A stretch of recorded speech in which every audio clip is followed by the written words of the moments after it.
Mamimili lang kayo dito sa dalawa kung ano yung gusto nyo,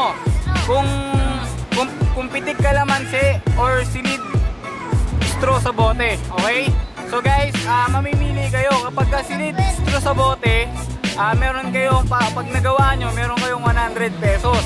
Pero pag pitik kalamansi, meron lang kayong 50 pesos. Ang challenge, kailangan makaikot kayo ng 5 beses bago kayo pumunta dito sa kalamansi or sa straw na to. Ready na ba kayo? Ready na! Okay, game. Punta na kayo doon. Ay, sino na? Ako! Ikaw wag ka.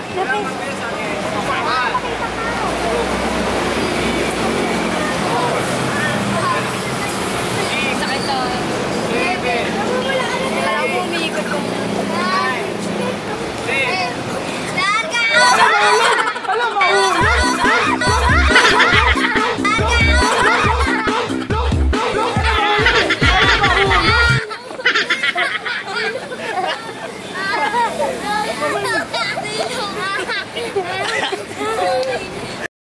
Balait niyo ako nangangalay sa inyo.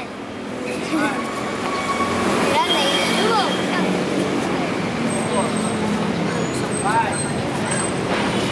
Walang mo!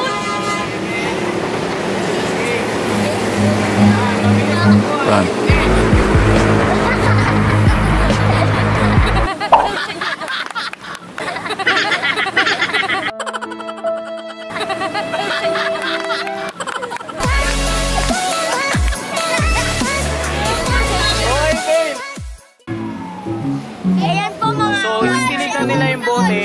Sisilid na nila yung straw dun sa bote. So kailangan. Ikot po, tapos ilalagay namin. Okay. Ready, game.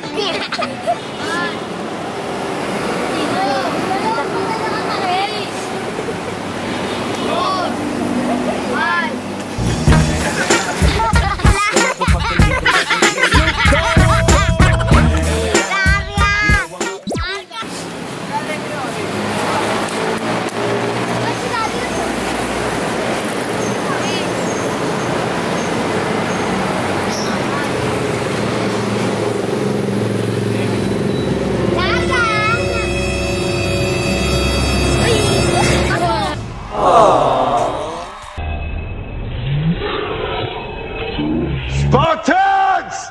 What is your profession?